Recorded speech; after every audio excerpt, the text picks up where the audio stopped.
अस्सलाम वालेकुम। Unit 1A classification of living organism. इस चैप्टर में हम लिविंग ऑर्गेनिजम्स के बारे में पढ़ेंगे, 5 किंगडम क्लासिफिकेशन के बारे में पढ़ेंगे, ऑर्गेनिजम्स के डिफरेंट ग्रुप्स और बायोडाइवर्सिटी के बारे में पढ़ेंगे। Living organism. अल्लाह सुबहाना has created a huge variety of organism in this world. Allah सुबहाना ताला ने इस दुनिया में बहुत बड़ी तादाद में मुख्तलिफ किस्म के जानदार पैदा किए हैं। Scientists have discovered more than 1.5 million different species of living organism, but some are still unknown.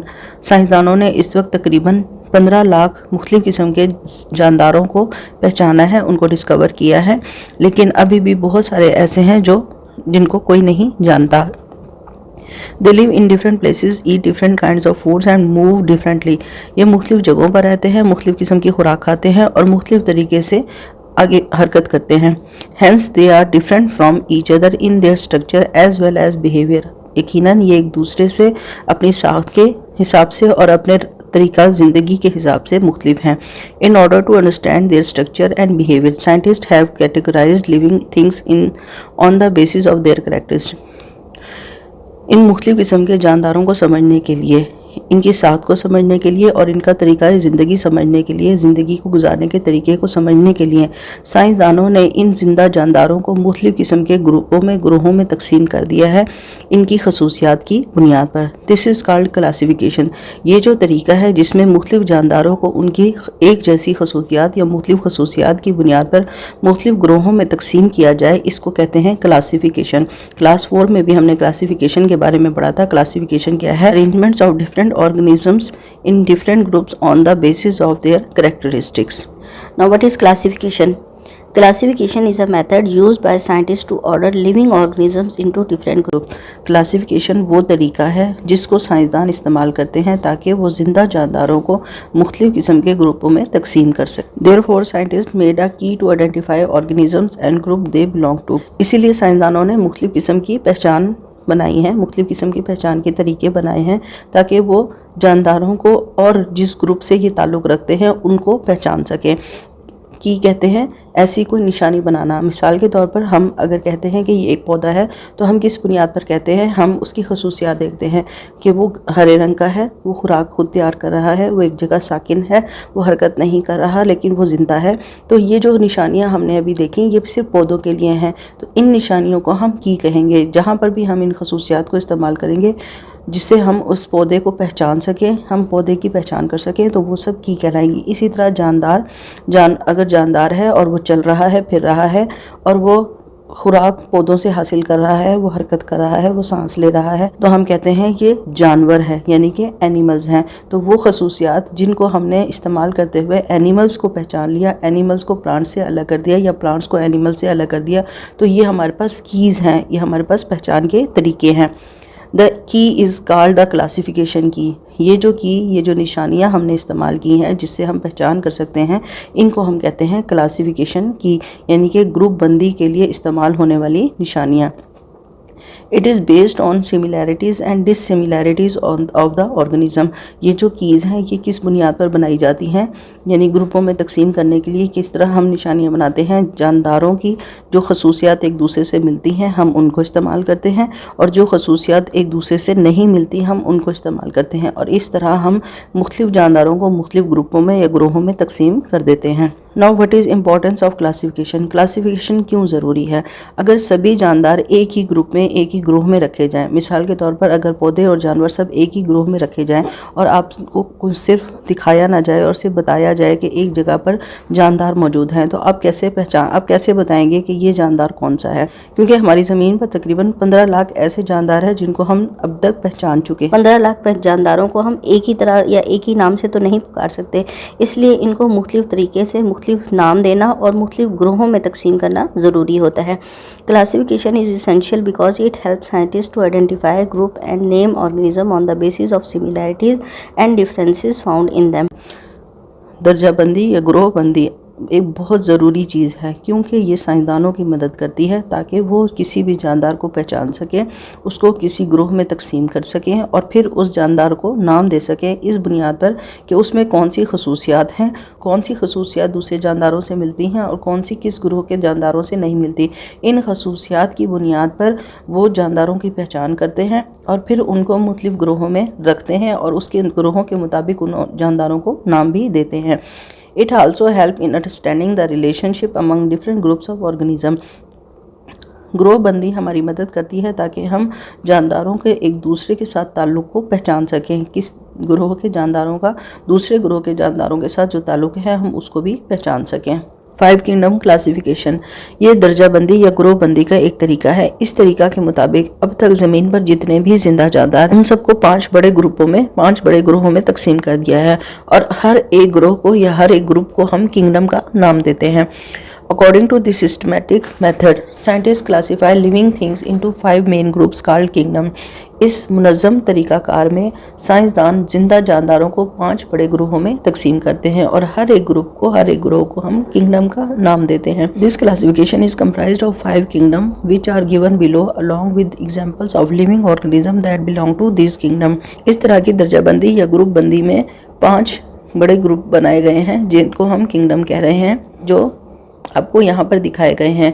In 5 boxes में 5 किंगडम्स दिखाए गए हैं। सबसे पहला है किंगडम मोनेरा जिसमें बैक्टीरिया शामिल हैं, दूसरे नंबर प्रोटिस्टा जिसमें एल्जी है, तीसरे नंबर पर किंगडम फंजाई है जिसमें तमाम किस्म की फंगस या फंजाई मौजूद होती हैं, मिसाल के तौर पर यीस्ट। इसी तरह किंगडम प्लांटाई में तमाम पौधे शामिल हैं, किंगडम एनिमेलिया में तमाम एनिमल्स या जानवर शामिल हैं। अब हम एक एक किंगडम को बारी बारी पढ़ेंगे। 5 किंगडम क्लासिफिकेशन में पहला किंगडम है kingdom Monera. The kingdom Monera consist of all bacteria. इस किंगडम में तमाम बैक्टीरिया शामिल हैं। दे आर सिंगल सेल्ड और यूनिसेलुलर ऑर्गेनिज्म। ये वो जानदार हैं जिनकी जिस्म सिर्फ एक सेल पर मुश्तमिल है और इनको यूनिसेलुलर ऑर्गेनिज्म कहते हैं, यानी एक सेल वाले जानदार। They are present all around us but not visible to the naked eye because they are microscopic in size.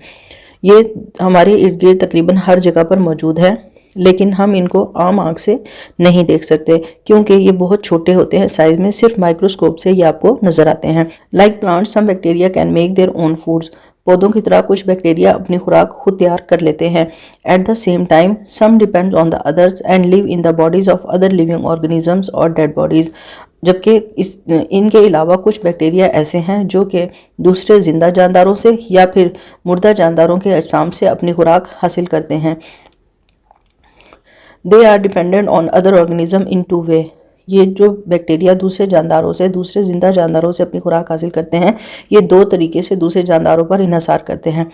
Many bacteria get food directly from the dead bodies. बहुत सारे bacteria मुर्दा अजसाम से बराह रास्त अपनी खुराक हासिल कर लेते हैं। Many bacteria make a relationship with the other organisms host home they are getting food from. बहुत सारे दूसरे बैक्टीरिया उन जानदारों से जिनसे ये अपनी खुराक हासिल कर रहे हैं उनके साथ ताल्लुक़ कायम कर लेते हैं और जो जानदार से ये अपनी खुराक हासिल करते हैं उसे होस्ट कहते हैं। Some of this bacteria cause disease in host organism while some are beneficial to them. कुछ बैक्टीरिया जो कि होस्ट से यानी उस दूसरे जानदार से अपनी खुराक ले रहे हैं या उससे ताल्लुक़ कायम किया है तो उसके अंदर बीमारी भी फैलाते हैं। लेकिन कुछ ऐसे बैक्टीरिया हैं जो कि दूसरे जानदारों से खुराक तो ले लेते हैं, यानी उनके साथ ताल्लुक़ तो कायम कर लेते हैं खुराक हासिल करने के लिए, लेकिन उनको साथ में फ़ायदा भी देते हैं। यानी इसका मतलब है कि बैक्टीरिया जो रिलेशनशिप होस्ट के साथ बनाते हैं उसमें या तो उस होस्ट को ये फ़ायदा देते हैं या फिर नुकसान देते हैं।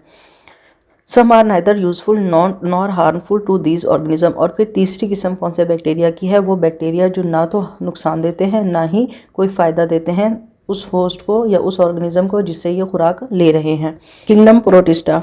The best example of kingdom protista is algae. Kingdom protista की सबसे बेहतरीन मिसाल है algae. They can be unicellular, multi cellular और colonial.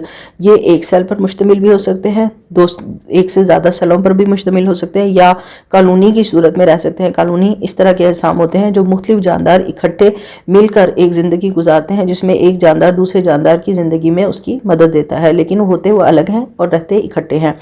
Algae are found in ponds, rivers and lakes. Algae आपको तालाबों में, दरियाओं में और झीलों में मिलते हैं। They have the characteristics of both plant and animals. For example, some algae can prepare their own food by processes of photosynthesis because they have chlorophyll. Protista के अंदर दोनों तरह की खसूसियात होती हैं, पौधों जैसी भी और जानवरों जैसी भी। मिसाल के तौर पर कुछ एल्जी इस तरह के होते हैं जो कि अपनी खुराक खुद तैयार कर लेते हैं फोटोसिंथेसिस के ज़रिए, क्योंकि इनके अंदर क्लोरोफिल मौजूद होता है, जबकि however they are not classified as either of two. फिर भी इनको हम दोनों कैटेगरीज में यानी कि पौधों में और जानवरों में शामिल नहीं करते, क्योंकि इनकी बहुत सारी खसूसियात ऐसी हैं जो जानवरों से भी नहीं मिलती और पौधों से भी नहीं मिलते, इसलिए इनको हमने एक अलग ग्रुप में तकसीम किया है। Euglena, Spirogyra, Volvox are examples of algae. Euglena, Spirogyra और वॉल्वक्स एल्जी की बहुत अच्छी मिसालें हैं। Kingdom Protista also include single cell organism such as amoeba and paramecium. Kingdom Protista में एक सेल वाले ऑर्गेनिज्म भी शामिल हैं, जैसे कि अमीबा और paramecium. They have different shapes and sizes and live in variety of habitats. ये जो अमीबा और पैरामीशियम है ये मुख्तलिफ शक्लों के हो सकते हैं और मुख्तलिफ जिस्म साइज़ के हो सकते हैं, बड़े और छोटे, और मुख्तलिफ किस्म के जगहों पर हैबिटेट में ये रहते हैं। इसके बाद है kingdom fungi. Fungi can be unicellular, multicellular and filamentous thread like structure. Fungi एक सेल वाले भी हो सकते हैं या एक से ज़्यादा सेलों पर भी मुश्तमिल हो सकते हैं, या फिर धागे नुमा सीधी डंडे की तरह के स्ट्रक्चर्स या साख्तों पर मुश्तमिल हो सकते हैं। Fungi can not prepare their own food because they lake chlorophyll. ये अपनी खुराक खुद नहीं बनाते क्योंकि इनके अंदर क्लोरोफिल मौजूद नहीं होता। They grow in damp and moist places. ये सायादार और नमी वाली जगहों पर रहते हैं। They absorb their food from dead and decaying matter और living organism and cause disease in living organism. ये अपनी खुराक हासिल करते हैं मरे हुए या गलते हुए, सड़ते हुए अजसाम से, या फिर ये जिंदा जानदारों के जिस्मों से अपनी खुराक हासिल करते हैं, और जिन जिंदा जानदारों से ये अपनी खुराक लेते हैं उनके अंदर बीमारियां भी पैदा करते हैं। The kingdom fungi include yeast, mushroom, Rhizopus and puff balls etcetera. Kingdom fungi में की मिसालों में मशरूम्स, राइजोपस, यीस्ट और पफ बॉल शामिल हैं। किंगडम एनिमेलिया, ये वो किंगडम है जिसमें तमाम जानवर शामिल हैं। This is the largest kingdom. It consist of organism that are multicellular and can not make their own food. ये वो तमाम जानदार ये सबसे बड़ा किंगडम है जिसमें वो तमाम जानदार शामिल हैं जिनकी जिस्म बहुत ज़्यादा खुलियों से मिलकर बना हुआ है और ये अपनी खुराक खुद तैयार नहीं कर सकते। They are dependent on other organism for food. ये अपनी खुराक के लिए दूसरे जानवरों पर इन्हसार करते हैं। This kingdom is divided further into two major groups. इस किंगडम को मजीद दो बड़े ग्रुपों में तकसीम किया गया है, वर्टिब्रेट्स और इनवर्टिब्रेट्स। ये हमने क्लास 4 में भी पढ़े थे। वर्टिब्रेट्स वो जानदार है जिनके अंदर रीढ़ की हड्डी मौजूद है, और इनवर्टिब्रेट्स वो जानदार है जिनके अंदर रीढ़ की हड्डी मौजूद नहीं है। Organism belonging to this group have a backbone और वर्टिब्रल कॉलम। वर्टिब्रेट के ग्रुप में जो भी और जानवर शामिल हैं, इन सब के अंदर रीढ़ की हड्डी यानी कि वर्टिब्रल कॉलम मौजूद होती है। Their backbone protect an important set of nerves, help them in movement and provide support. इस रीढ़ की हड्डी के अंदर बहुत सारे असाब का मजमुआ होता है और ये उनकी हिफाजत करती है। इसके अलावा ये रीढ़ की हड्डी जानवरों को हरकत करने में मदद देती है और उसके अलावा उनको सीधा खड़ा होने में भी मदद देती है। They are usually bigger and fast than invertebrates. Vertebrates के जानदार आमतौर पर साइज में बड़े होते हैं और तेज़ होते हैं इनवर्टिब्रेट की निस्बत। इनवर्टिब्रेट्स कौन से एनिमल्स हैं? वो एनिमल्स जिनके अंदर रीढ़ की हड्डी मौजूद नहीं है। Invertebrates do not have a backbone और वर्टिब्रल कॉलम। इनके अंदर रीढ़ की हड्डी यानी कि वर्टिब्रल कॉलम मौजूद नहीं है। They usually have small bodies and move slowly. इनके अजसाम छोटे होते हैं और ये बहुत आहिस्ता आहिस्ता हरकत करते हैं। About 97% of all animals are invertebrates. तकरीबन जितने भी जानवर इस वक्त ज़मीन पर मौजूद हैं उनमें से 97% जानवर इनवर्टिब्रेट्स हैं। तमाम चैप्टर्स की कंप्लीट सॉल्व एक्टिविटीज़ और एक्सरसाइजेस के लिए वेबसाइट www.abdirinfo.com पर विज़िट करें।